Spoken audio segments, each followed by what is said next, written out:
Each week, nearly a dozen movies are released theatrically. 40 films a month, more than 400 a year. That's a plethora of cinema. Too much cinema. You'd have to be an addict to see all that, but don't fret. We've got you covered. This is CinemAddicts. Hey everyone, what's up? It's another week of CinemAddicts. New episodes for episode number 233. Our mission as a crew over CinemAddicts is to spotlight every single week. There's a whole bunch of movies that are coming out of the box office or maybe hitting Netflix or a lot of big streaming options. We try to give you other options that might be available for streaming or in the big theater that you might have missed. There's a couple of gems this week. Hopefully we'll be able to bring some added value to this episode. I'm Greg Trzavasi. I'm joined by Eric Holmes and Bruce Purkey. Eric Holmes, how's the last week been? Have you done any interviews, etc.? What have you been up to? Yeah, I got a couple interviews. One of them was with the one of the writers and directors of French Girl, which I'll be talking about today. That one was really good. I like that one a lot.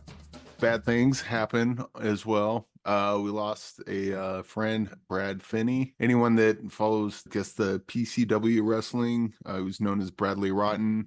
He also made a bunch of great music. If you go on YouTube, look Nothing Left Official 2601. He does a lot of singer, songwriter, like acoustic stuff. Yeah, Andrew Martin hit me up about it, and I remember we talked to him on the show, kind of conversed with him over Messenger a couple times, and yeah, he was a really solid dude, and it effing sucks. And he was also a member of the CinemAddicts group, would chime in from time to time. And yeah, don't know if I should say, I think it was like medical complications, but don't want to get too much more into it beyond that because, it's private stuff. But yeah, we lost a good one. And cheers, Brad. That's Brad Finney. Like to call himself, it was dubbed Bradley Rotten. He was guest on CinemAddicts maybe a couple of years ago, and he was a big part of our CinemAddicts Facebook group. Just a really nice, down-to-earth human being. He will be missed.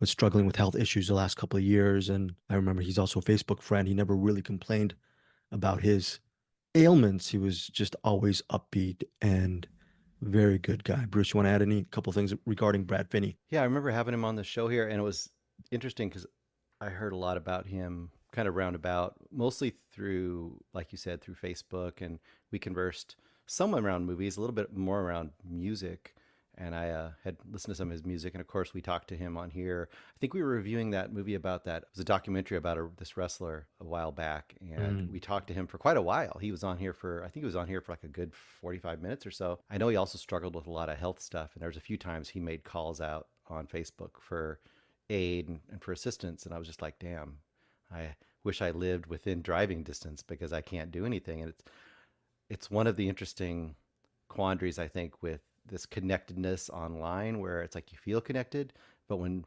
real stuff happens, you can't really do anything. 100%.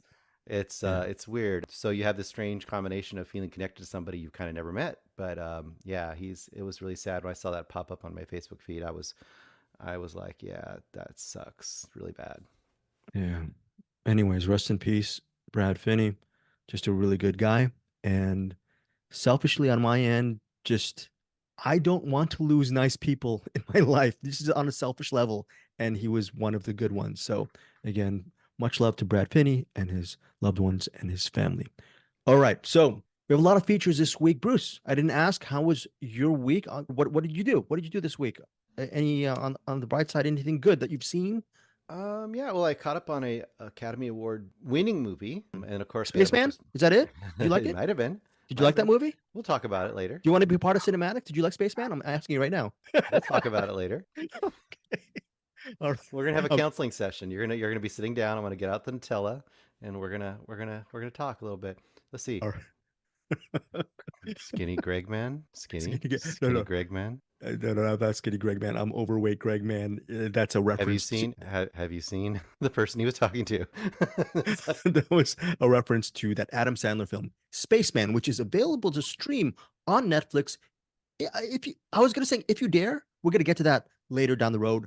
In all fairness, we're gonna hear what Bruce said about Netflix, about this Netflix film. Eric Holmes hasn't seen it yet. Maybe, I think after this discussion, he might be excited to see it down the road, for better or for worse. That's one of the movies. And Bruce, but like I interrupted you, really interrupted you.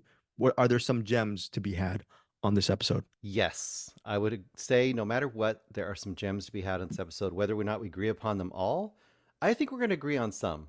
Put it that way. Okay, let's not bury the lead here. Okay, there's a movie called Hundreds of Beavers. It took around 4 years to make, and it's a combination between live action, it's shot in black and white, animation. It's around 108 minutes, I believe, maybe 108, 109 minutes. It centers on this trapper who is trying to get, quote, hundreds of beavers to gain the hand of a woman he is smitten with. The problem is she is the daughter of this trading post owner, and he says, you cannot have the hand of my daughter unless you capture, kill hundreds of beavers. That is a plot of the movie, but you're wondering, 109 minutes, I was thinking maybe this could be a 60-minute movie, but no, it's actually a pretty epic film. And again, that combination between live action and animation, it's pretty inspiring to watch. I know how you feel about this, Bruce, but I have no idea what Eric thinks or thought of Hundreds of Beavers. Take it away, Eric. There are so many beavers in this. What can you say about it? Remember when we saw Everything Everywhere All at Once and we all loved it? I believe at some point we were lamenting that it's like, this movie's so good. Unfortunately, like, it'll never win an Oscar. And then it did. And that was great. I think Hundreds of Beavers is kind of that same kind of movie. It's like, this movie's so weird and so crazy and so creative and so this and that. It would be great if something like this would kind of catch on. My guess is it won't, but we've been surprised in the past before. I love the comedy in it. Was really silly, but some of it was pretty clever. I like how some of it kind of felt like a video game. Like if you're playing Zelda and you level up in certain ways, it was kind of doing that sort of thing. When he's hungry, and he looks at like the geese flying and the geese turn into like pretzels floating in there. Like, it's just got a bunch of really silly stuff like that. The physical comedy is really good. Like even the kind of weird, they do these weird kind of animation sort of esque physical, like when he's climbing the tree, his hands are going like that with the little burrs following behind him. Yeah, I mean, and this thing's like jam-packed. It was probably 20 minutes into the movie, and I felt like I've been watching it for 3 hours. That sounds like a bad thing, but I mean, that's just how many jokes and gags and all sorts of interesting stuff they just cram into that. And then so to go the full, you say 109 minutes, this thing is a feat to behold, and it's pretty damn good. The lead actor is Ryland Brixton Cole-Tews, and he's also the co-writer of this epic film. It's the feature directing debut of Mike Cheslick. Eric was mentioning jam-packed. This slapstick humor, obviously, it's a little bit of an ode to silent film. There's a lot of the movie that's very hardly any dialogue. There is some dialogue though. Also this is not a spoiler. Also a little bit of beaver dialogue, which is really interesting. This is and Eric was saying it is a feat. The thing is, I can't remember. I don't know many movies. Maybe It's a Mad, Mad, Mad, Mad World that has so many jokes crammed into its running time. This is right up there as far as the slapstick humor and the jokes maybe every 20 seconds. Bruce. Looney Tunes. It's live action Looney Tunes. Exactly. Yeah. Yeah, Bruce. very much so. I love this movie. Yes, Mad, Mad, Mad, Mad World. This is like up there in classic status in my book. This is a movie that, like you said, it's just packed. But what it does, I think that's great. So it has a visual comedy. It has, quote, live action cartoon aesthetic that's going on here. And also what Eric says is exactly right. There's also this kind of video game questing going on in here. But what I really appreciate, so the gags are great throughout, right? What I really appreciate is this is an awesome example. I mean, in comedy in general, I would say this is a great example of how you plant seeds for later jokes and you keep paying them off. And this movie does that in multiple ways. Like it has jokes that are great on their own, but then they become ongoing running gags that become part of the plot. A perfect example, and I'm not going to say how it plays out, but there's a thing where he's trying to just climb a tree. He's hungry, right? It starts out with him. We didn't even say what the story was, right? He starts out, his Applejack factory or whatever it is gets destroyed. So he's like the lone survivor of this. Of his own doing. Yeah, well, the beavers were involved too. Oh, that's true. So basically he's left alone and hungry in the woods, and he is not a trapper at that point. He doesn't know how to trap, and he has to kind of fend for survival. It's like the first, I don't want to say 15 or 20 minutes is him just trying to do anything to get any kind of survival. And then it goes from there and becomes kind of this giant quest. But at one point, he's trying to climb a tree and just get some eggs because he's so hungry. And he finally gets up to the eggs after all these kind of mishaps that you'd get in a cartoon. And he whistles. He's so happy. He's, woohoo, you know, I whistled. He got it. And then, of course, immediately this cartoony, like, woodpecker flies over and starts pecking him on the head, knocks him off the tree. And that little thing, him whistling, woodpecker coming, pecking on his head, becomes an ongoing joke that is used in the actual plot. And there are probably 10 or 12 things like that, where there's something that's used early on that kind of loops back around and comes back to play. So that's what I think, that's where I think you get the combination of silly, quote, dumb comedy and clever plotting built into the comedy as well. And also, it's just, like you said, it's epic. It's epic in ways that are kind of amazing. I love everything about this movie. I think it's almost, I could almost call it unique. I think there's a pull quote on one of the posters, and I can't claim this, but it's absolutely perfect. It's like Guy Madden meets Chuck Jones. And I say, right. yeah, it is that. And then somewhere else there's a quote from Guy Madden, and I didn't pull it, but it's amazing what Guy Madden says about this movie, and he obviously loves it too. I can't say this is bad for anybody to watch. Anybody should give this a try. Whether it will be a cup of tea, it's comedy, right? So it won't be. It's a very unique, weird thing, but I think anyone should give this a try because it is amazing. I don't know how much this movie cost, and I'm not as expert as Eric or Bruce on this animation level tip and the mixture of live action, but this is one of the best looking movies I've seen this year, last couple of years. It's, especially with I love black and white films, with that and that silent film aesthetic to it, it's gorgeous. If they come out with some kind of Blu-ray edition, whether it's 4K or extended or even just a rote Blu-ray, I'm paying for this physical media release. It's so beautiful to look at. I'm just pretty much gobsmacked at how amazing this movie is. Also, this crew should be handed the keys to some kind of big movie and to see what they can do. I don't know how you guys feel about that. I just think just give these guys possibly a blank check, maybe a little oversight, and see what they can do with cinema, because they've already done it with whatever little means they had financially. Yeah. Well, first of all, the look on it is beautiful, but it's like, it looks cheap. Like the style of it makes it look like it's, because like the animals are obviously people in beaver costumes, the birds, like obvious, but that's like the style of it. But then the way it's all put together, and like some of the animation, like even when they animate the main guy, you know, some of it looks like really kind of rough around the edges. But I think that's more of a style than a limitation. But yeah, to your point, it's definitely interesting to look at for sure. Yeah. Hundreds of Beavers ratings. What, by the way, it has a nationwide rollout, so it rolls out every single week. Well, I'm going to leave the actual link on the website where you can, hopefully Hundreds of Beavers plays in your town, in your city. You can catch it on a given weekend. If not, please put this on your to watch list. This is a great gem that we discovered here over on CinemAddicts. The wonderful people at Middle Class Film Class are going to be reviewing Hundreds of Beavers as well. Would love to hear what they think of this movie. This is an easy 5-star film for me. Hundreds of Beavers. Eric. 6.9 Beavers. 6.9 stars. I give hundreds of them if I could, but it caps out at 6.9. 6.9. And of course, Bruce Purkey. I'm 5-star classic, and I just want to mention, I don't think we talked enough about the star, Ryland Brixton Cole Twos, I guess I'm saying the name right. Yes. Has to do a lot of heavy lifting in this.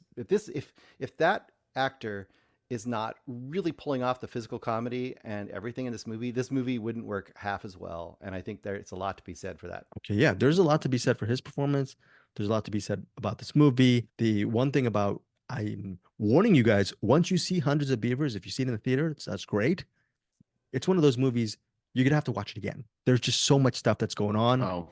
It will, yes, Eric. At least 30 times. Like this thing is so dense that like you can't get it all in one sitting. Right. Look, this is also one of those movies you could drop in on at any time. Like if you've seen the movie once and this is on some kind of a streaming channel and you just dropped in on this movie, you would have fun in any part of this movie. There are hundreds of Beavers and there's hundreds of jokes. I'll be honest, all of them landed with me. There wasn't a joke where I said, oh, this is just stupid, and a waste of my time. What is that? 1,000%, 100% batting average. Did you guys say? Yeah, you just think back. I bet you each think about things like, oh, the fish. Just watching the fish and him trying to get the fish, and the fish not being gotten in various ways. It's a tiny little thing, and I loved everything about that. The wolves. I could just say words. The wolves. Everything with the wolves. Great. The Ice trapper. flows. Ice So flows. The ice flows every night with the trapper.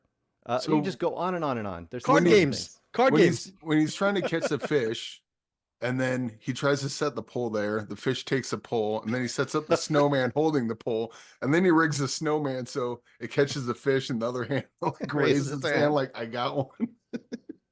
And then there were none 10 little Indians aesthetic of how they treat dogs in this movie. Yep. Oh, and then anytime the raccoons eat the rabbit, all that's left is a shoe with the bones sticking out of it. Yes. By the way, is that a spoiler? That's not a spoiler because there's How do you spoil folks. this? No, It's impossible. There's just too many jokes. So the big spoiler is it will be a spoiling kind of season. I think if you don't watch this, you have to watch Hundreds of Beavers. Even if you don't love it as much as we do, I think bottom line, you can tip that proverbial hat to the effort involved into this, in my opinion, our opinion, cinematic masterpiece. So that's Hundreds of Beavers. Moving forward, that's it, right? We all done with Hundreds of Beavers? We could talk about 2 hours. I know that, but yeah, Eric. Yeah, I'm not done with it, but I suppose we're done talking about it for this moment, and then probably this will probably be like a movie that gets brought up a lot. Like, see some other crazy movie and be like blah blah blah, kind of like Hundreds of Beavers when they bought that. This is going to be that kind of movie, I'm pretty sure. I'm so excited for the future behind the cast and crew of Hundreds of Beavers. I haven't seen their previous work, but I think this will put them just on a great direction as far as creatively. Now, Eric Holmes and Greg Strzavosty, time to sort of a Siskel and Ebert time for us. So Bruce, you can snooze, you can relax. Eric, you're gonna get your chance to relax. Next segment. Eric, in this world, we only have one life, right? We have to make a difference in people's. I want to say that I even though I'm a selfish narcissist, I like to think I make a difference in people's lives. I've made a huge difference in Bruce Purkey and Eric Holmes' life. All you guys got to do is nod, right, Bruce? Are you gonna get a nod? Yes. I mean, yeah, okay. Very good. You've made a difference in my life too. But look, here's the thing. There is, with One Life, it's a movie called One Life. It's bigger than me, Eric Holmes, or Bruce Purkey. This is a true story. This guy named Nicholas, quote, Nicky Winton. Nicky Winton was back before the start of World War II. He was a young London broker. He's played in the movie by Johnny Flynn, and he was hearing what was going on in Czechoslovakia, predominantly Jewish children. He wanted to rescue a lot of children from Czechoslovakia before the Nazi occupation. He's just, again, a young London broker, and he wanted to make a difference. So he travels to Czechoslovakia, and he gets involved with volunteer work, and then he starts dreaming big, meaning he wants to get these refugees out of Czechoslovakia because a lot of them are, who knows, they are definitely in danger. So One Life, a big part of it deals with the past, with Nicholas Winton trying to get these children along with his fellow colleagues out of Czechoslovakia. That's one part. And the other part flashes back to years later when an elderly Nicholas Winton, played by Anthony Hopkins, looks back on his life. His wife, Nikki's wife, is played by Lena Olin. We're going to mention Lena Olin later on in our Spaceman review, but here she plays the wife of Nikki, played by Anthony Hopkins. And Nikki, at this moment, he feels that no matter how many refugees he rescued before World War II in Czechoslovakia, he feels that very haunted for the people he did not rescue. One Life is directed by James, I believe, Hawes, and it co-stars, again, aforementioned Johnny Flynn. Romola Garai, she plays one of the workers who helps Nicholas Winton in his mission, and Helena Bonham Carter plays Nicholas Winton's wife. That is the premise of One Life. Eric, what did you think of this movie? Did it work for you? I loved half of this movie. So whenever it was with young Nicky Winton, played by Johnny Flynn, and where does he go? He goes to London, Slovakia. Yeah, he goes to basically try to figure out how to get all the Jewish children and families out before the Nazis take over. and time's really pressing, and they're running across a bunch of obstacles, and it's really harrowing to watch and really great to watch. And then it'll start to hit a certain peak, and then they do a flashback or a flash forward to Nikki Winton, older, played by Anthony Hopkins. And Anthony Hopkins is, oh, I'm just gonna read the paper, have my coffee, going on for 5 minutes. I'm like, why are we watching this? Go back to the story. And then they do 5 minutes with Anthony Hopkins. And then they get back to the story with Johnny Flynn. You know, he's running across this problem, that problem. Helena Bonham Carter's like going in, trying to assert herself, like, no, this is, you know, we got to do this now. There's not going to be a tomorrow. Tomorrow's going to, oh, you got to do the, it's just a bunch of chaos, and these people trying to come together to get some sort of semblance out of the chaos and just organize a thing to get people to safety. Oh, wait. Oh, it's been 15 minutes. We got to cut back to Anthony Hopkins. What's Anthony Hopkins doing? Oh, he's smelling the roses and trying his slippers on. And like, God, why do we keep cutting to this? Holding that briefcase. He's holding that briefcase, that secret briefcase. As well. Sure. I mean, that's one of the other activities he's doing. There's what's in the briefcase. So pretty much anytime they cut to Anthony Hopkins' character, I was checked out. I was just waiting for it to get back to the story, because we want to see the story of what Nicholas Winton did, because it's pretty remarkable what he did. Yeah. Every time they cut to him in the what he's doing now. And like, I guess they had a little bit in that with Land of Bad, you know, when they would cut to the harrowing thing and then cut to like just the boring life stuff to kind of counterpoint it. Like it worked with Land of Bad. Here it was just, but also when they did it with Land of Bad, it was like real quick, boring parts to make the point, and then they get back to it.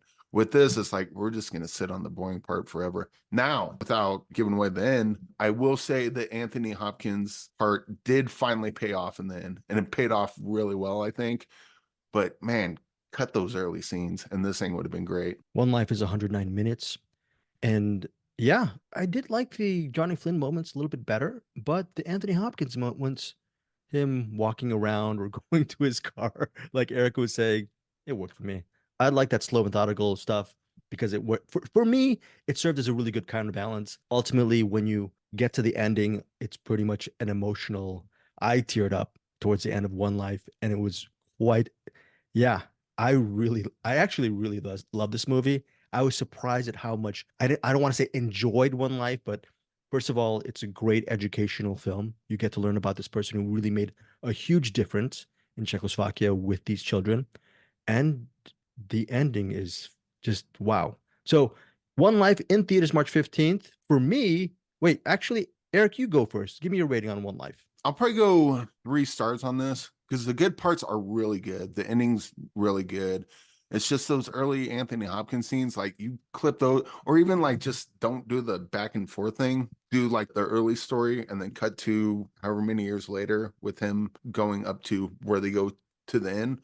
Maybe that could work, but yeah, just cutting to Anthony Hopkins and during like really pivotal scenes in the past where it's like, oh crap, what's going to happen? It's kind of like it's very frustrating to watch. And my guess is that if it was anyone other than Anthony Hopkins, they would just cut those scenes. It feels like they kept them in there because we got Anthony Hopkins. We're going to leave everything in the movie with him in it, whether it works or not. And also, and I've mentioned this in the last couple of Anthony Hopkins movies we talked about, he's a great actor. Let's give him some roles. Like some interesting roles. He's been playing the same confused old guy for the last 3 movies that I saw him in, and I'm kind of he can do more than that. So maybe let him, or who knows? Maybe he doesn't want to. I don't know, but this has like a fantastic movie in it. It's just hampered by a bunch of strange editing choices, I guess. I'm on the flip side. I think it is a fantastic movie. I was fine with Anthony Hopkins' scenes. Loved him in the movie. I thought all of those scenes were actually necessary to counterbalance, for, like I said, the aforementioned counterbalance. Eric's rating is 3 stars. I'm giving One Life 4.5 stars. We'd love to hear what you guys think of One Life, which is specifically in theaters March 15th and from Bleecker Street. Yeah, thank you, Bleecker Street. For the screener links, 109 minutes. Next up, yes, Eric. I should also point out, I had a similar problem with the post. And I guess I love the post. yeah, there's people that love the post. But if you've seen the post, it kind of does a similar thing where you have to follow like Tom Hanks and them all like doing the new stuff, following the story, and you're interested in it, and then they cut to Meryl Streep going to parties. I'm like, I don't care. Get back to the story. That's Yeah. kind of what One Life does. So if you saw the post and you love that, then you won't have the same problem I did with One Life.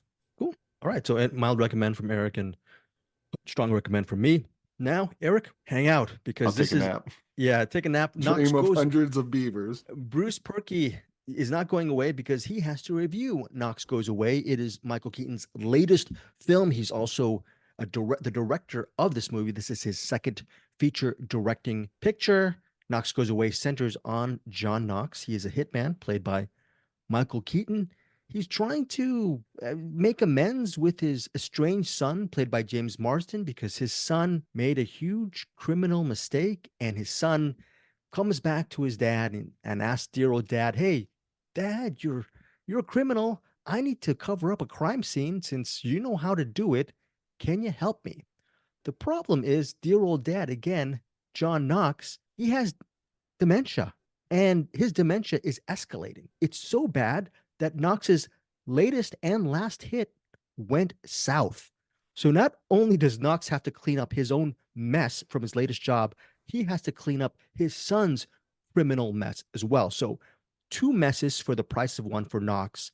It's actually feels like hundreds, not hundreds of beavers, hundreds of problems, especially since he has dementia. The movie also stars Ray McKinnon, Marcia Gay Harden. It runs 114 minutes, and it's only in theaters March 15th. It has sort of a film noir-esque element. Bruce and I, this week, we're going to be doing a quick spoiler discussion of Knox Goes Away that will be exclusive for our Cinemax Patreon members. Bruce, Knox Goes Away, forgettable for you? Were there some merits in this movie? I see what you did there. Forgettable. Yes. No, well, it's hard to say. Ask me in a month or two if it was forgettable. So here's my reaction to this movie is it starts out with him. He's meeting his partner that he obviously goes on hits with all the time. He talks, he's got this estranged relationship with his kid. You kind of get the idea he's just a difficult guy. He's not been a great dad. He's just kind of been, kind of makes sense. He's living this life as a hitman. He's probably not the most fuzzy, warm person in the world. So, he's going out on this hit, but before that, you find out about him having this, what is it? Jakob Kreutzfeldt, I think is what it's called, which weirdly, oddly, I have had a distant relative by marriage who actually got this condition. It's very, very, very rare, and usually don't live very long with it. Like it goes fast, and that's kind of the idea of this. The dementia is going to go. What do they say? Weeks. I think they give him weeks. It's sort of like, Bruce, it's sort of like a ticking time bomb trope, like DOA, Yeah. right? Yes. Yes, absolutely. DOA, that's a good comparison. The difference with DOA is like, you're poisoned, you have this amount of time to live. I'm going to have to find out who poisoned me. I'm going to find out who killed me, Whereas this movie is like, I've only got so long to do stuff and be effective in my life like I used to be, which he's known as kind of like we just saw with the killer, right? If the killer all of a sudden found out his abilities are going to degrade immensely within weeks. And I really was interested in that beginning concept.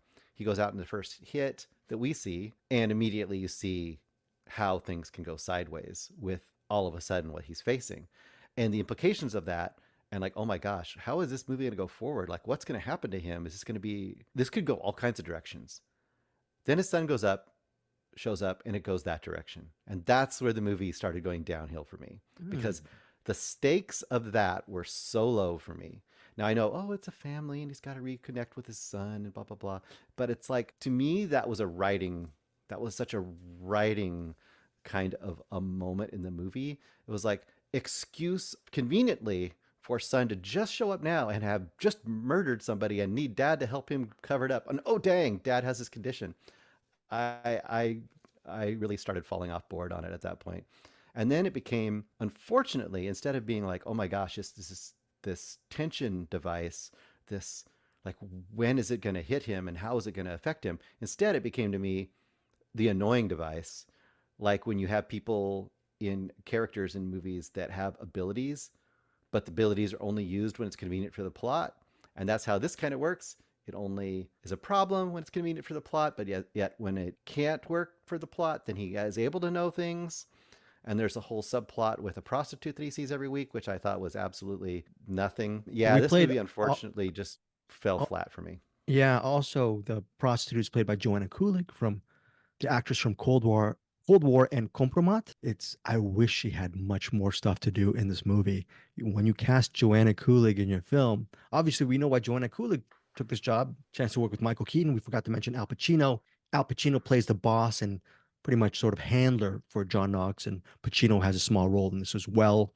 But I just feel like Joanna Kulig was underutilized. Maybe there were some deleted scenes left on the cutting room floor, but I ended up actually liking it more than you. I thought the son part was it is a trope, but I just went with this entire movie. I saw this movie, I loved it. I had my mom watch it. She loved it as well. Love the twisty stuff in this movie, and it is a tropey type of film. We've all seen, Bruce, you and I have seen these type of movies before. I Right. just sort of went with it, For, and the for, logic stuff. Yeah. for me, it wasn't the trope as much, it was the stakes. Because I thought the stakes were, to me, kind of non existent.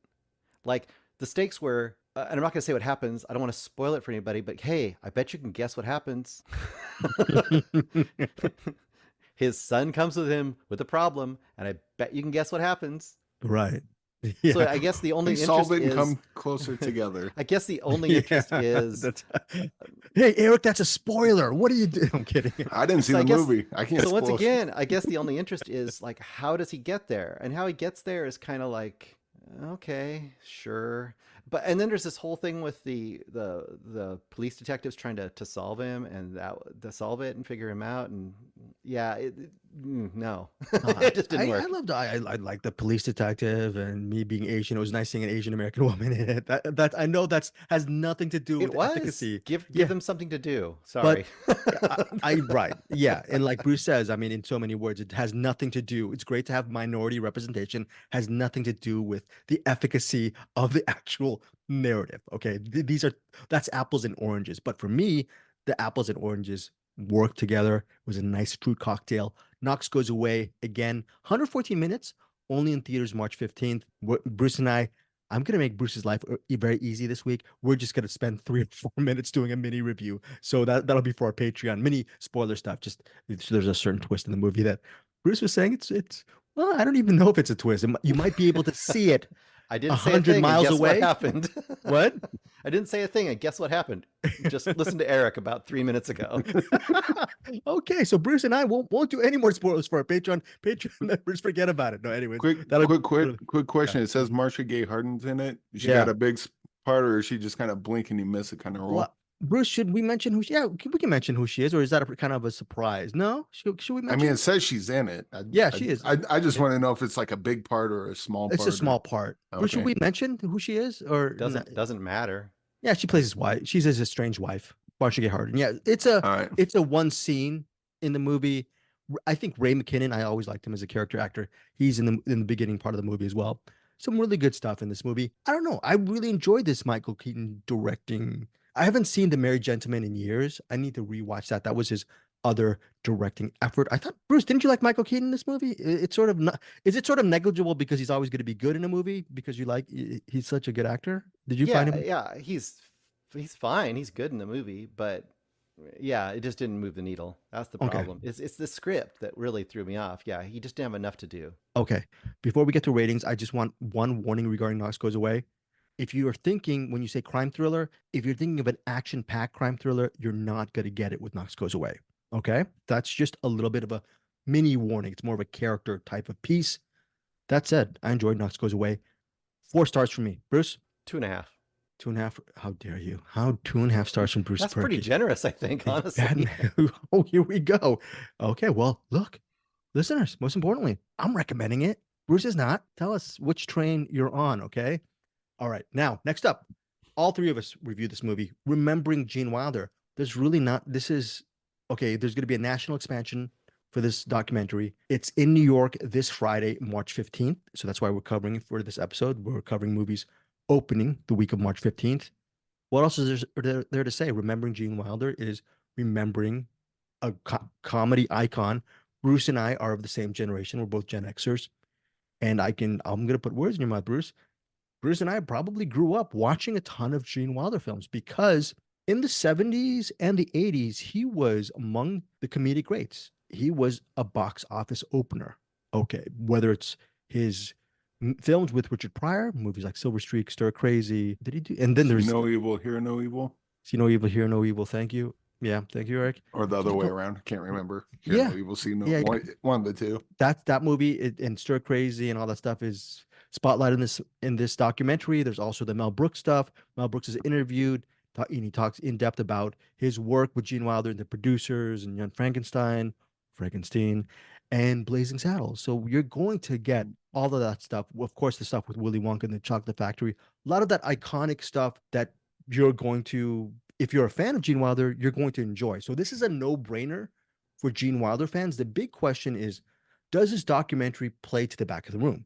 People who are not fans of Gene Wilder. And that's the huge question I have because I'm in the bag for this documentary. I'm only going to say great things. I'm going to lead Eric. Does it play to the back of the room or is it only a documentary for just huge Gene Wilder enthusiasts? Which I don't know if you are or not. Did this documentary work for you? I don't know that it plays to the back of the room because there's nothing really revelatory about this. It's just, hey, Gene Wilder was a cool guy, and here's a documentary about his life. But at the same time, I can't imagine there's too many people in the back of the room. I don't know many people that don't like Gene Wilder. So this is kind of one of those documentaries that you're like me, and I'm assuming you guys like Gene Wilder. You're gonna watch this and go, "Oh yeah, I remember when he was in that. Oh yeah, I remember him and Richard Pryor working together." For me, it was, oh, I had no idea he was married to Gilda Radner. That I had no idea. And I guess like of everything in the documentary, that was probably the most interesting part because one, I didn't know that they were married, and then they go into Gilda Radner's death, which is really sad to see.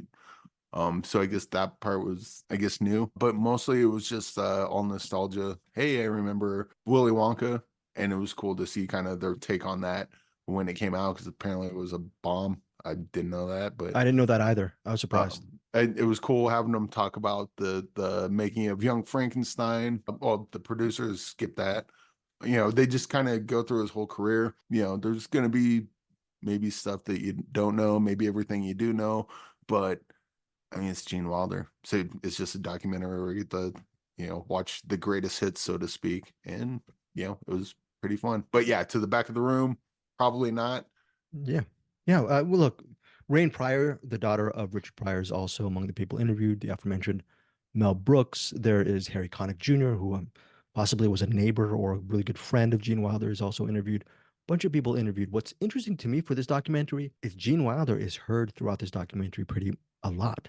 Yeah. Even though he's since passed on. And that is specifically from an audiobook, maybe of his memoirs or a book that he released back in the day. So it's great to actually have the voice of Gene Wilder from an audiobook supporting this documentary as well. Just for me, it was great because I always loved his voice, and I always loved Wilder. And it's a lot for me. This documentary was a huge bunch of member berries. I saw, what is it? Hear no evil, see no evil. I forgot again. Like Eric, I don't know how you point. Yeah, I saw it in the theaters. There are a couple of Gene Wilder movies I saw in the theaters. I remember either reading a review of Haunted Honeymoon and it was really bad review. They only spent maybe 30 seconds on Haunted Honeymoon, which Wilder directed, but I remember deciding not to go see it because of the bad reviews. So as a teenager, Wilder was a huge influence for me, and it was great to see his work and I got to remember why I love Gene Wilder so much. Bruce. Yeah, I'm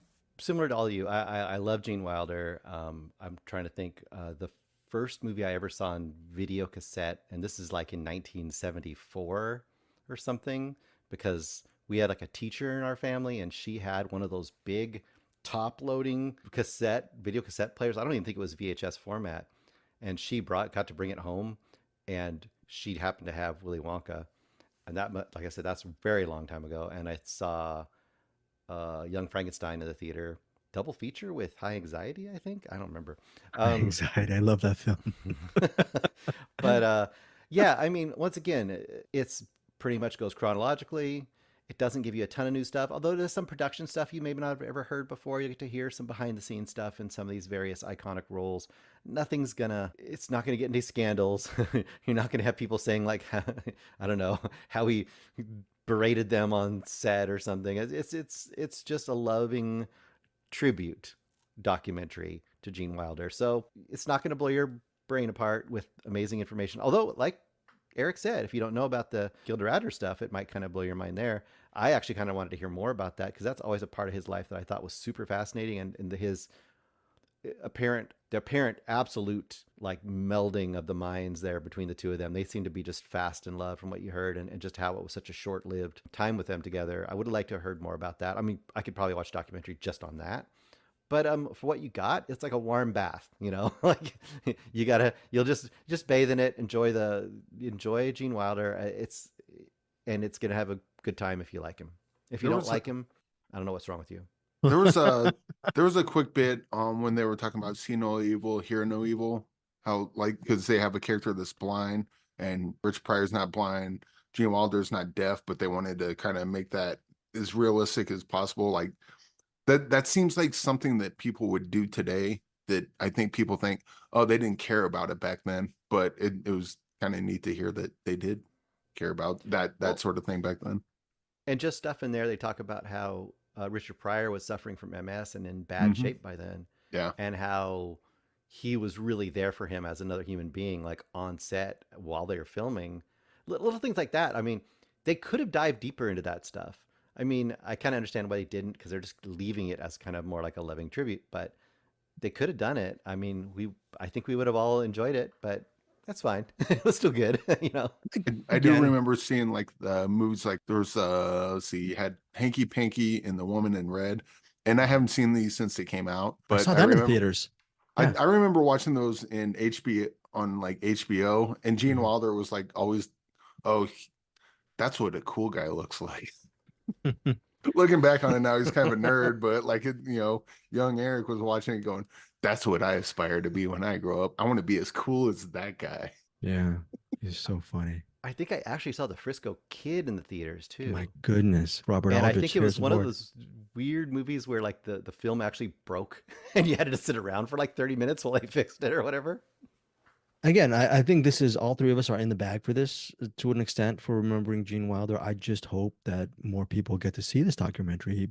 And like Bruce was saying, it's pretty much like a warm bath, warm blanket. It's just a comforting, insightful documentary. And if you are a huge Gene Wilder fan, you might know a lot of the stuff, but still doesn't make it less worth watching. It was a worthwhile watch for me. So remembering Gene Wilder, for me, my rating is 4 stars. What about you, Bruce? I'll probably go 3.5. I think this should be included in some 4K Gene Wilder retrospective as a supplemental disc. I mean, put 3 of his best movies on together and throw this on as a 4th disc, and I think it'd be an awesome addition. I would buy that. I would definitely buy that. Bruce, Eric, what's your rating? I'll probably go 3 stars on this. I kind of want to go 3-star banger because, like, again, like if you love Gene Wilder, you're gonna like it a lot more. If you don't like Gene Wilder, again, if you're one of the 3 people that hate Gene Wilder for some reason, or you just don't know who he is, well, actually, I don't know if you don't know who he is. Maybe it'll endear you to him. But yeah, 3 stars. It's not groundbreaking, but it's if you're a fan of Gene Wilder, definitely check it out. Okay, that is it. It is now going to be in New York again on March 15th. Following week, March 22nd, it's in Los Angeles, followed by a national expansion. Again, the documentary is Remembering Gene Wilder, our last feature for this week. It comes out in theaters March 15th and on digital March 19th. It's a movie called French Girl, starring Zach Braff, Vanessa Hudgens, and Evelyn. I do not know how to pronounce her last name, Brochu. It's quote unquote a heartwarming romantic comedy. Eric, what can you tell us about French Girl? Yes, French Girl, from the writers of Independence Day Resurgence, James Wood and Nicholas Wright. This is not at all like Independence Day Resurgence. This is pure romantic comedy starring Zach Braff. And Zach Braff is kind of channeling JD from Scrubs. So if you're a fan of that, he's kind of playing a similar character in this. And it's basically Zach Braff Gordon is with his girlfriend Ruby. and he wants to propose to her. And Ruby is, oh, I'm sorry, not Ruby, Sophie, I think. Either way, he's with his wife, and they go to see their parents, and they're all speaking French. I don't know if they're in France or I think it's French Canadian. I think they're in Canada. But either way, he goes to meet the parents, and he keeps doing, keep messing up. It's kind of like a Curb Your Enthusiasm thing where they go in with good natured, good meaning, but they always like, oh, trip and break something. Oh, that's a family heirloom. I wish you didn't do that. And now we all hate you. It's got that kind of comedy to it. But then Sophie, that's her name, Sophie. Yeah, Sophie. Chumley. Yeah.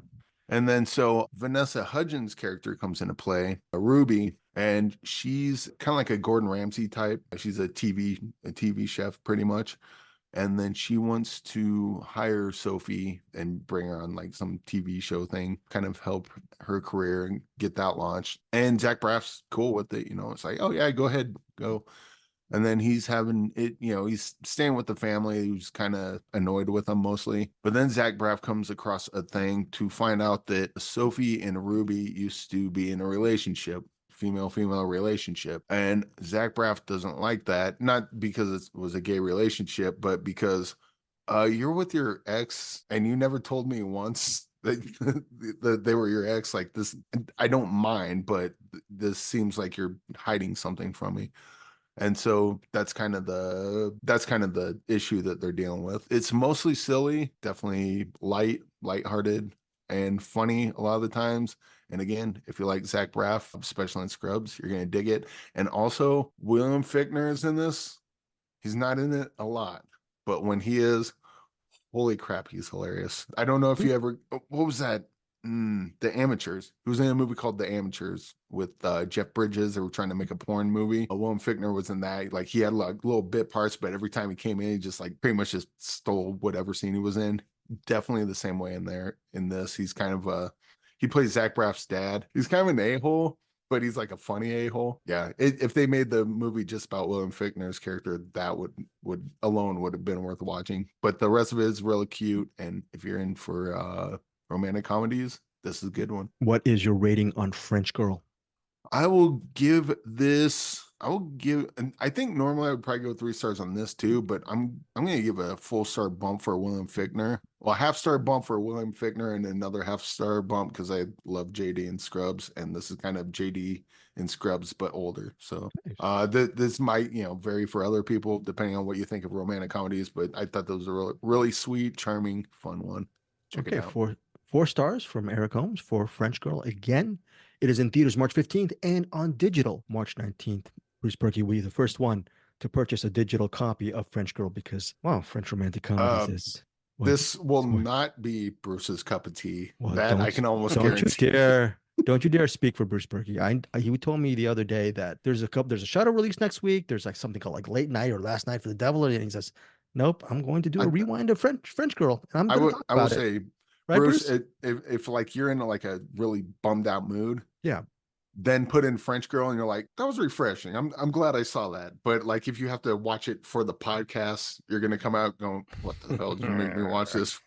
Bruce, can you do us a favor for next week on episode 234 of Cinematics? Eric and I will watch Kumiko the Treasure Hunter, and I'm gonna do the rewatch on that. Can you tackle the rewind for French Girl? See what's up? Maybe Kumiko or French Girl? Maybe. I don't know. Eric said 4 stars. We'll see. That's 4 stars for me. I'm saying for Bruce. Bruce is going to be like, okay. William Fichtner was awesome, but okay, Eric. I know what the comedy I like, okay. And I think I know the comedy that Bruce hates. I'm still not quite clear on the comedy Bruce likes, but I'm pretty sure the comedy that he hates. And Hundreds of Beavers. I love it. What is? Yeah, there's only 2 beavers in this, but. Okay, Eric. Look, Eric's a comedian. Is that 4 stars for French Girl? What is Eric? What is Bruce's rating on French Girl? What is his rating? Probably 2 stars. If he watches it in the right conditions, he might be 3 stars, 3.5 on it. What is my rating on French Girl? 4 stars. Okay, thanks. That joke never gets old. I'm sorry. That never gets old. I love it. We go back to the freaking well. It's not even a well. It's like a There Will Be Blood oil rig. I'll still go back to that joke. It's a tree where all the fruit just hangs near the trunk. Okay, so let's get to recommends. Before we get to the movie of the week, which is Spaceman, we are going to talk about a movie called Poor Things. We don't have to Yeah. get to the plot. It's an Oscar winner. Yeah. Emma Stone won the Oscar. On our Cinematics face group specifically, there are people who did not like Poor Things. One of our buddies, Angie Clark, was mentioning how she didn't like it at all. But it's not just Angie Clark. There are several members of our Cinematics Facebook group who were not huge fans of Poor Things. That said, I remember Matt Stillman, a fellow member. I think he put Poor Things as his number one. I know William Lindis from the Movie Bears podcast loves Poor Things. Let's get to Bruce Purkey. Your overall thoughts on the movie. Was it overrated? Did it land for you? We all know that you're a huge Yorgos Lanthimos fan. So you're probably in the bag for Poor Things, I'm assuming. Yeah, probably. At least I'm going to always give Yorgos stuff a chance because he's just on another wavelength. I mean, he's one of those guys like David Lynch, or pick your weirdo auteur that seems to truly be doing their own thing and not just being weird for weird's sake. They just think and create in a different way. And I'm pretty sure Yorgos is one of those guys, especially the more, although he didn't write this, so that tells you something. But I mean, it's still, this is, first of all, my first impression was this is quite an odd and challenging movie to make it as far in the Oscar run as it did. And even to win an Oscar, I'm kind of surprised it did. And it won 3 or 4 Oscars. To be even nominated, I'm surprised. This could easily have been left off for a bunch of other movies because this is just not the kind of movie that usually makes it there. Probably purely on the cachet of Yorgos, I think is helping it. Wait, are you happy that it made it there? Because yeah, I am. Yeah. I am. I think it's odd that it made it there because I definitely can see a lot of people. This is not the movie you recommend to everybody. This is the movie you watch and you go like, okay, I know who I can recommend this to. I know certain people. Like I would never recommend this to Angie Clark. I mean, other than I just said, hey, people, the movie's out there on Hulu. There you go. But if she said like, should I watch it? I'd be like, yeah, it's probably not for you. It's like an Eric Holmes movie as well, right? Eric, did you see this movie yet? No. Eric I could see Eric going either way on this one. I think he would definitely be interested in it and he could end up loving it, but he could also be annoyed by it. I mean, this is a movie that is definitely up its own orifice, but or artifice. I think it earns it. And everyone knows the plot and all that kind of stuff. All I would just say is it's an extremely odd movie, very well made, some incredible performances, a lot more comedy than a movie of this often would have, and I do definitely appreciate that. Any movie where a character, well, in this case, Emma Stone's character, Bella Baxter, who does like almost everything in this movie. At one point, she stands up, I think I want to say it was at a dance or a luncheon or dinner or whatever, and she's like, I'm going to go over and punch that baby, and like, because it's bothering her. Things like that just happen in this movie, and because she is essentially like a toddler brain in an adult woman's body, and she's learning very fast. But I quite enjoyed this movie. Once again, I could describe the plot, but this is more of a, hey, you experience it and you either go with the weirdness or you don't. Superficial question, Bruce. Emma Stone or Lily Gladstone? Who gets the Oscar if you're a voter? I wouldn't give it to either of them, but Emma far and above Lily. I mean, I'm sorry. Lily's performance was barely a lead performance. I wouldn't even probably call it a lead performance. It was a good performance. Honestly, she should have got probably nominated for supporting. You know what I've heard that argument. I'm not arguing with you. And that was my biggest problem. I like that movie. My problem was she should have been the lead and she wasn't the lead. That was my problem with the movie. Although I still really liked it. I think the focus should have been on her. And I think people want the focus to be on her, but it really isn't. And that's the problem. Right. The argument against that, this is not my argument. The argument I hear on X is, well, Anthony Hopkins won an Oscar for 17 Minutes of Silence of the Lambs. Or like to your point, her presence is felt throughout the entire narrative. So I don't know. Those are the points that are, but I can understand. You think the support, it should have been a supporting entry at least, even though, yeah. Yeah, I mean, I would have given it to Natalie Portman probably, or I could probably name 6 or 7 roles I would have given it to, because this is a very showy role, and that's why she gets it. And she does everything in this. So, I mean, give it to Sandra Hüller? Sandra Hüller, Anatomy of Fall, would you have given it to her over Emma? Probably. Yeah, I think she had more to do as an actor. Honestly, I think Emma's performance in The Curse this year was more genius than her performance in this. But she's really good in this. I mean, I don't want to say she's not really good. I would say she should be nominated for this, but I would have probably given it to someone else. So again, in this, because I know with a lot of Yorgos Lanthimos's movies, the acting is really, I don't want to say bad. It's definitely a style, but they're all pretty monotone. Yes, we are monotone. Monotone is what we are. Are you It's not monotone? quite it's Yes, not I'm quite like monotone. that. I think it's a lot more animated than that. I think you'd enjoy the animated acting in this. It's weird still because like I said, Yeah, imagine her as like a wide-eyed toddler going out in the world and you have to stop her from doing things.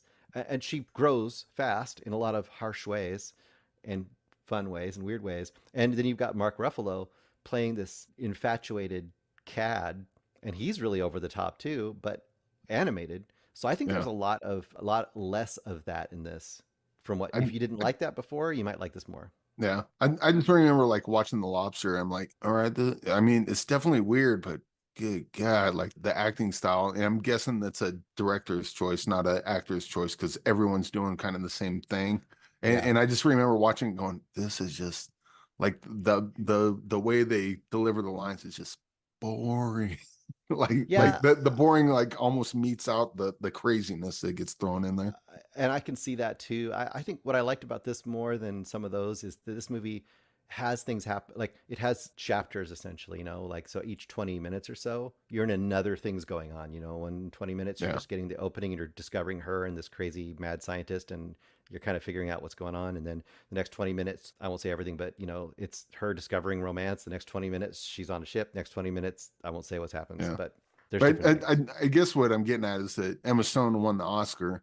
And then so if she's acting like everyone did in The Lobster, I'm like, I don't see it. No. But you're saying that they're actually being characters in this? Yeah, when she's got to go from like like I said, like basically like someone who could barely speak, who's like a toddler, to essentially sentient adult woman All right. in the role of this movie. So Also, another thing to quickly bring up, Yorgos Lanthimos he didn't write The Favorite and he didn't write this. yeah.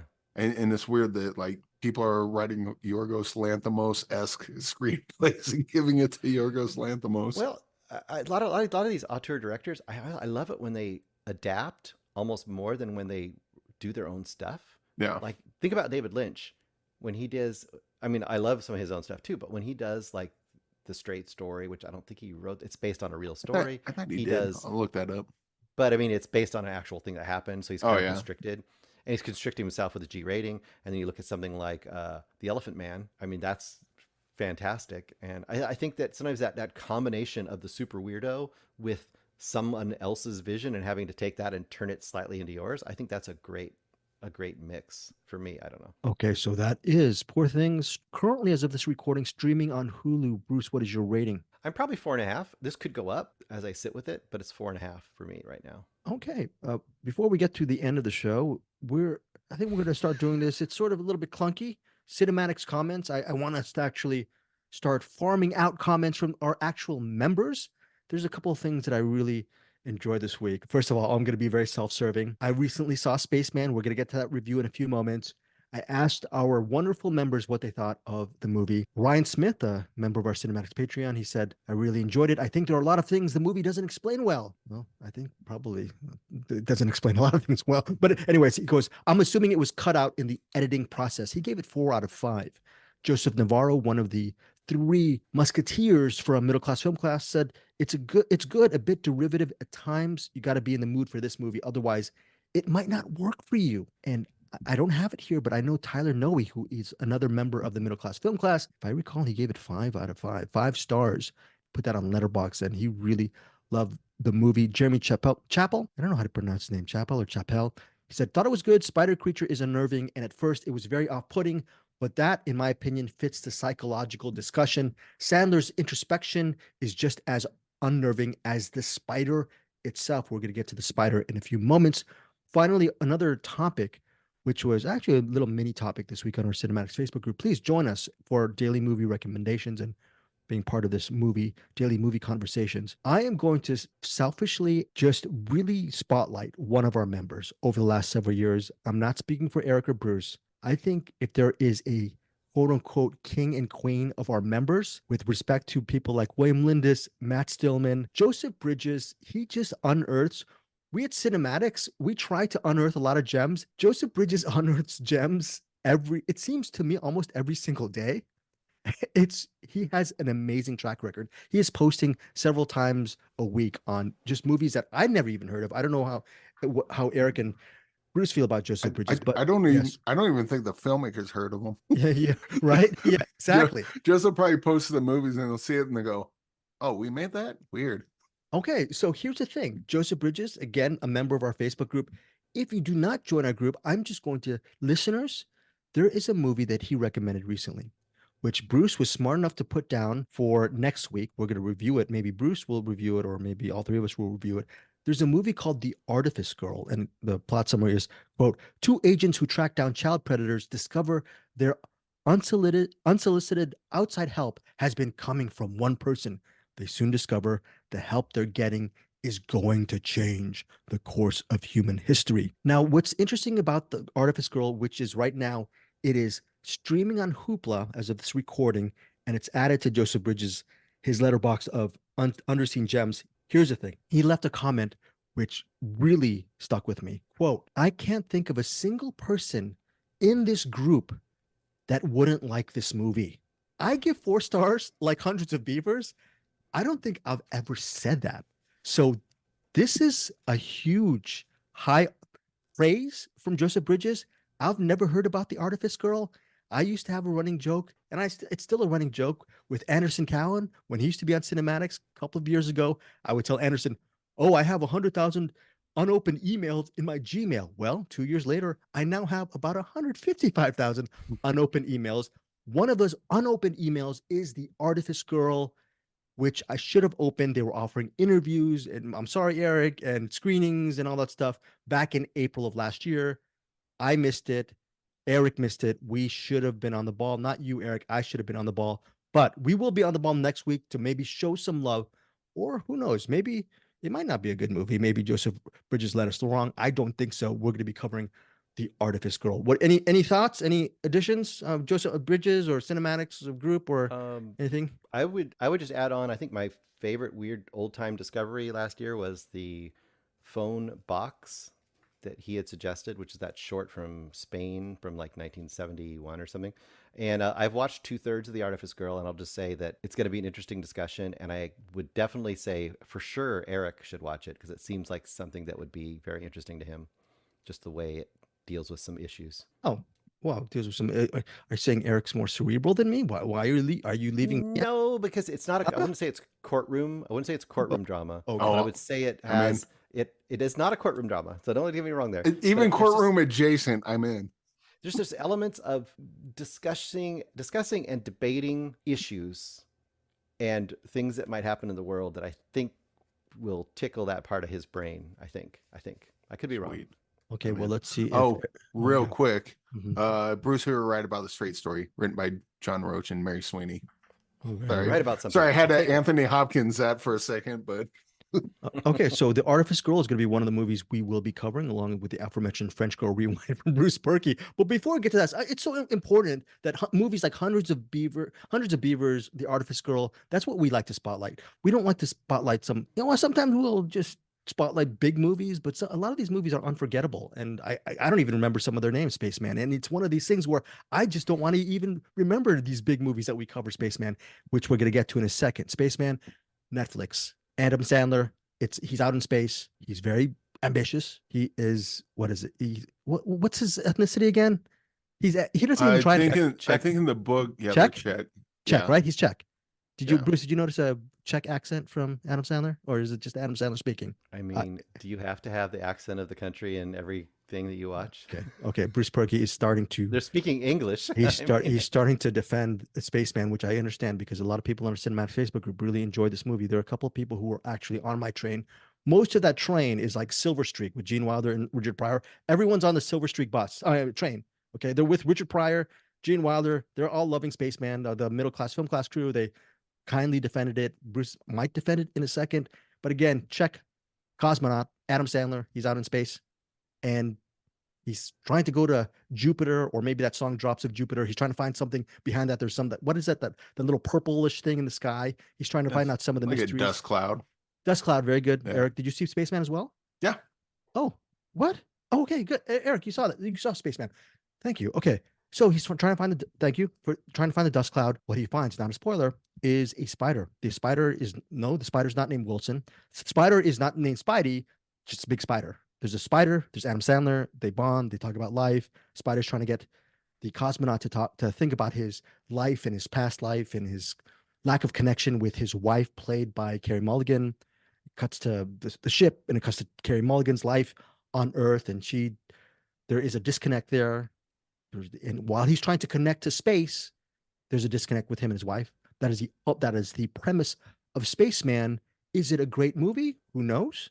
Eric, let's see what you think about this Netflix film, Spaceman. I thought it was pretty, I guess, soothing might be a word for it. Soothing. So I started listening to the audiobook on this, and I didn't get very far, mostly because I wasn't quite a fan of how it was written. And I don't know if it was written in a different language, translated to English. Maybe that had something to do with it. I don't know. I was first interested in this when the trailer came out, because there's a book I do love called Project Hail Mary. And when I saw the trailer, I thought that it was a trailer for Project Hail Mary, and they changed the name. Quickly found out that's not the case. A lot of both listening to the book, which I eventually bailed on because it just wasn't getting into it, and watching the movie. When Project Hail Mary comes out, there's going to be a bunch of superficial similarities that it will be compared with this, but the movies are the stories are quite different. This one's more of like a meditation on, I guess, relationships with the spider asking questions, and the Nutella product placement, because it's an Adam Sandler movie and you have to have product placement in there somewhere. First of all, like, the music was really soothing. Love Max that. Richter, very good. Max Richter is very good composer. Kind of what we were talking about with the Yorgos Lanthimos. The acting is very stylized. What are you thinking, skinny man? Right. Not thinking of anything. Are you like they all sound kind of like really quiet and whispery. This is Paul Dano's something. If Paul you're Dano's the having trouble, voice. Yeah, Paul Dano's the voice of the spider. This movie's like ASMR. Like, if you're having trouble sleeping, like, I'm putting this movie on tonight to kind of relax and conk out early. As far as like what it says in the main story, I'm not quite loving it. It does the hey, my husband's doing this very important thing that affects all of us could affect all of us on Earth, could affect the solar system, and my husband, for whatever reason, has to go and do it. And I'm going to jeopardize the mission by being overbearing, complaining wife. The character that I hate in any movie, and the fact that it's a plot point in this, is kind of annoying. But yeah, the ASMR aspect of it, I love. The relationship stuff, kind of, I can take it or leave it, which is unfortunate because that's kind of the whole movie. But I think I might end up I didn't hate this movie quite like you do, Greg. Spoiler alert. I think I might lean more towards your side of the coin on this. Bruce, you know what? When they put something like on a time capsule, right? You bury it, so maybe future generations can unearth it, and maybe it's like, what, I don't know, 2001: A Space Odyssey, maybe Kubrick's Barry Lyndon, whatever, just time capsule stuff, right? Spaceman and its script should have been shot into space and maybe blown up. I don't know. I think, or maybe just forgotten. I know there are a lot of people who love this movie. There's zero. I gained nothing from this movie whatsoever. Am I overreacting? Bruce, tell me something great. Well, you're also a misanthrope, so there's that. Yeah, I'm also a misanthrope. This movie really, I was going to say it sucks, you know what? But that's disrespecting the you know what. Bruce, what do you think about Spaceman? Well, first of all, you're a known arachnicist, so we know you hate arachnids. I do. I do hate arachnids. Did you? Hey, Bruce, do you remember why I hate spiders? Do you remember? No, you don't know the story, right? Assumed that. You assumed that thing. Okay, you know what they say? Okay. Assuming UCLA, I'm in my apartment, get bitten by a spider. Okay, I don't turn into Peter Parker. My face is all puffed up. I had to go to the urgent care. They had to drain the abscess from my face, just all of the spider bites. I was a urgent care and I'm not kidding. That's you're not supposed to rub Nutella into the wound. Right. I was rubbing Nutella on my spider abscess and all that stuff. Okay, we're uncovering some things here. It was a memory from me. No, this is good, skinny man. From my UCLA. You're getting places. But I do like what's happening here. I will say this. It's okay. I do kill spiders whenever I see them. Even the smallest spiders. That's the wrong choice. I'm a First spider of all, killer. We don't like to be touched. Very good. Very good. That is a line from the spider, aka Paul Dano or Dano. from the movie. Bruce, tell me something great about Spaceman.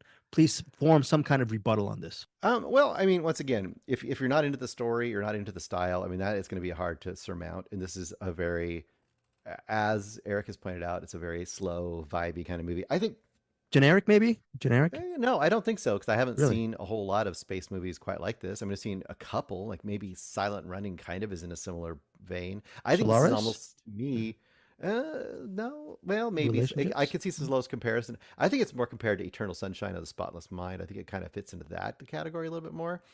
So here's a few things I like about it. First of all, the fact that the the two main plot points of this are Hanush, respect his name.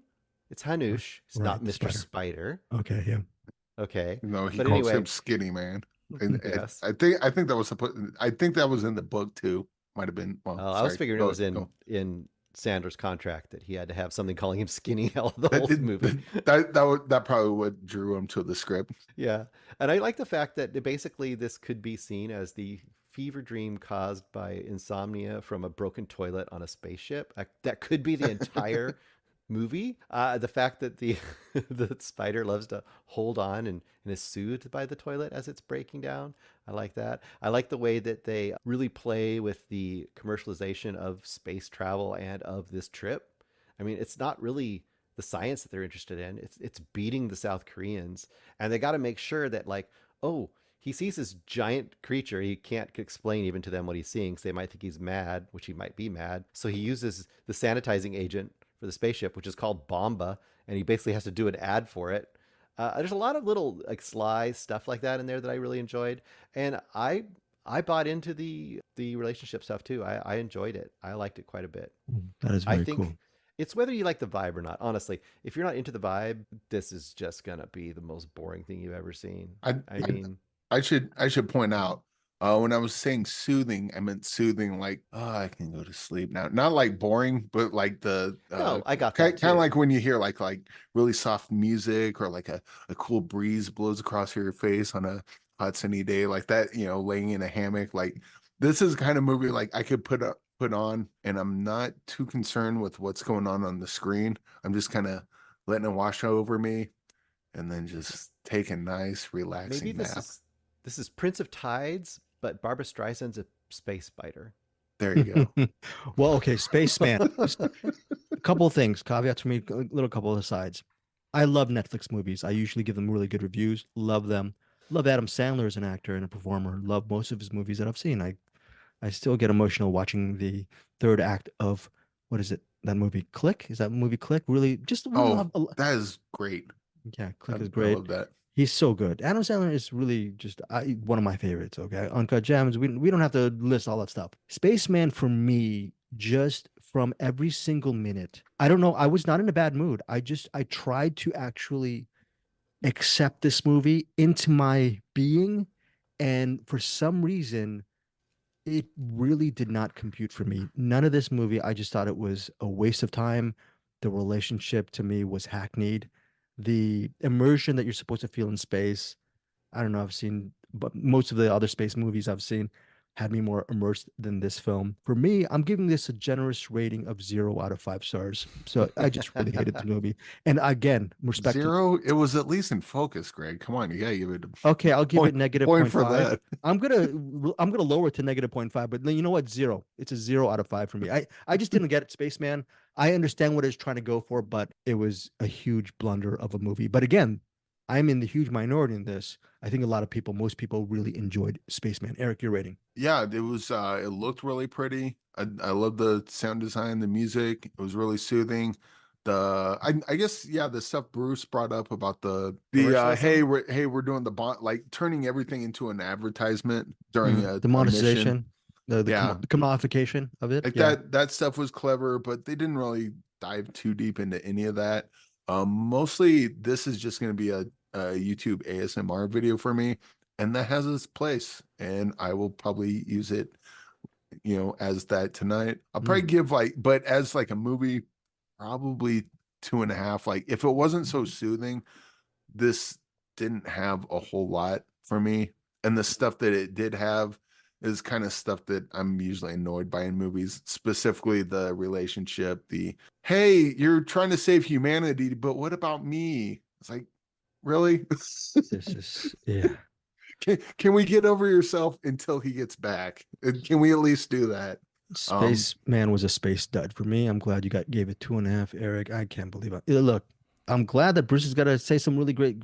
He had some great stuff to say about Spaceman. Bruce, what is your rating? I was gonna go 4 stars, but because it's so aggravating to Greg, I'm gonna go 4.5 stars. 4.5. Bruce, 4.5 stars for Spaceman. Are you kidding me on this? That Same rating as Poor Things.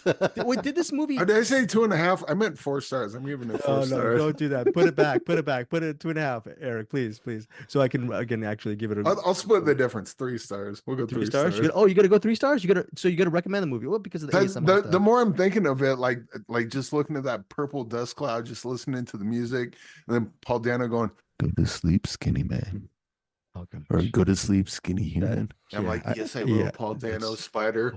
Horrific. Bruce, did that third act really resonate with you, Spaceman? Did those final moments? Did that touch you as a human being? It touched me with all 8 arms. I cannot believe this. Okay, so Bruce, can we? Spaceman or Gravity? Spaceman or Gravity? Oh, well, they're different. Gravity's like a action survival movie. Oh, okay. I like Gravity. Really? Okay. So I just so probably the same rating. Okay. So different movies. I know you hate this movie. You gave it 0 stars. Can we at least agree that Paul Dano's voice is amazing? Yeah. He's like, imagine he has any other dialogue that you like. No. He's amazing. Hearing that voice just kind of wash over you, and it's like, chills. Good voice. The score I was fine with. I like Max Richter as a composer. Adam Sandler, I love to see him. I love Carey Mulligan. I love seeing them. If you actually turn down the volume, this movie's 4 stars for me. But there are words and there's an execution or lack thereof of a story. When there is volume involved in Spaceman, it goes from a 4 to a 0. Straight 0 for me. I mean, it would have been scientifically accurate because you can't hear in space. Right. All right. Well, look, Eric is now recommending Spaceman at a mild recommendation 3, 4.5 for Bruce. And I'm giving it a big fat 0. That is on Netflix. Love you guys over at Netflix. Love most of the stuff again. And I love Adam Sandler. Moving forward, that is it for our show. There's a box recommendation that Eric got from co-director of French Girl, Nicholas Wright. He mentioned Death of Stalin. Are you going to add that to your box picks or what's in the box? Okay. For what's in the box picks, please email Bruce Purkey at brucepurkey@gmail.com or just hit him up over on our CinemAddicts Facebook group. Any final thoughts, Eric Holmes? Yes. Once again, rest in peace, Brad Finney. And if anyone would like to hear his music, we probably should have said this when it was live, but Nothing Left Official 2601 on YouTube. He's got a bunch of great music, especially if you like singer-songwriter kind of stuff. And some of his songs are really tough to listen to now that he's gone, but he's got some great music.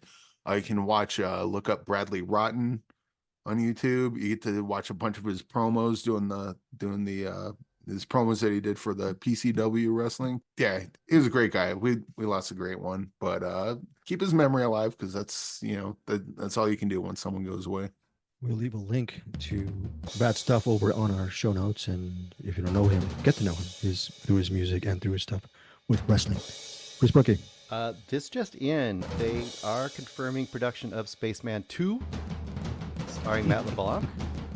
He will be having a long conversation in space with a chimp that is going to be voiced by Florence Pugh. So that's going to be quite nice. Pew pew. So that's it, folks. That's it. Bruce is just trying to get under my skin. Bruce, you succeeded. Okay, that's it. We'll see you guys next week. And of course, Sans Spaceman. There's Claire. Goodbye, everybody. Thank you for joining CinemAddicts.